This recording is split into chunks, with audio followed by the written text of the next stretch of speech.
Welcome back to the series of Combating Fraud by Optimizing Operations video.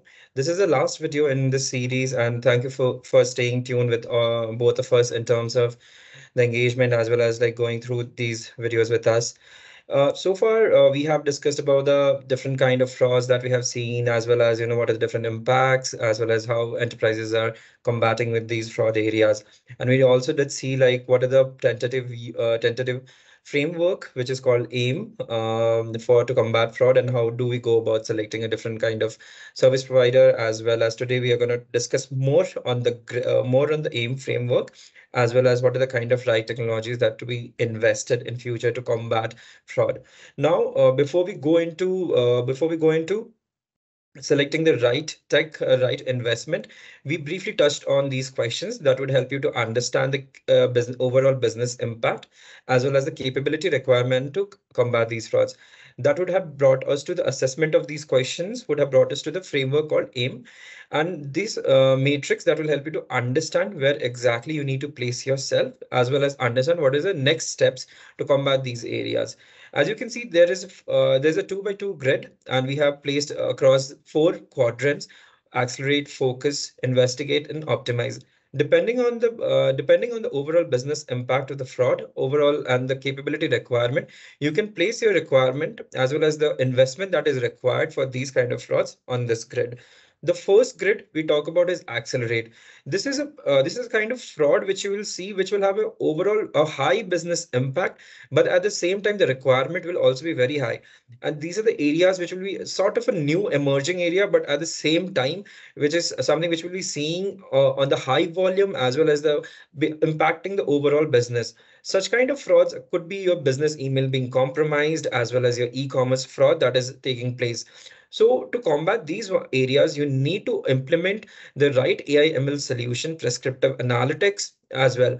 But at the same time, you also have to train your employees over the emerging trends, as well as the overall emerging areas where exactly you'll be seeing these frauds. So that will help you to understand as well as accelerate your own fraud combating journey.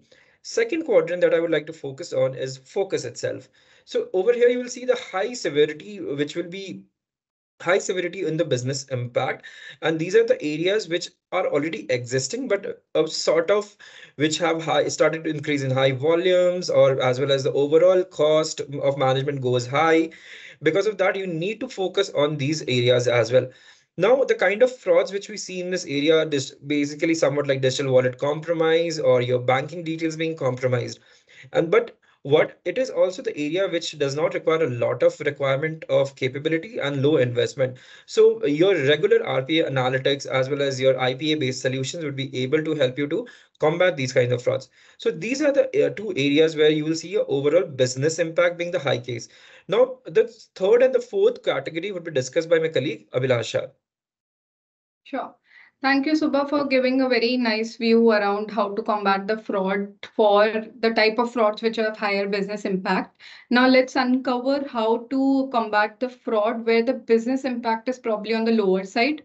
Uh, Maybe because these are emerging fraud categories, example, BNPL kind of a fraud or NFT related fraud, but the capability requirement might vary. So, if the business impact is on the lower side, but the capability requirement, which could be the IP or the type of expertise needed, or the spend on these fraud is on the higher end, then the enterprises they should focus more on investing in developing the internal IP. So the R&D investment is going to be probably on the higher end, and the service provider landscape is little is at a nebular stage as of now, as in less or limited number of providers are present at present. So enterprises should look at developing POCs either in-house or developing in collaboration with the service providers. Similarly, then there would be type of frauds which are conventional fraud, for example, check related fraud, where the market is a little saturated. There are a lot of service providers present. To combat these kind of fraud, the main objective should be to limit the investment in probably the skill set or talent, and to move the operations more towards an optimized route, which is leverage of more digital levers like IAA and RPA to sort of reduce the human intervention and optimizing the fraud combat journey. So this is a very simple yet customizable framework which enterprises can definitely leverage to combat fraud.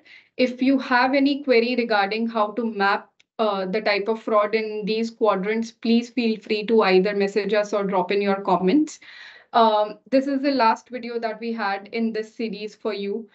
We have recently come up with Financial Crime and Compliance Peak, and we'll have a lot of content coming your way in next few weeks. So stay tuned for more interesting insights on this.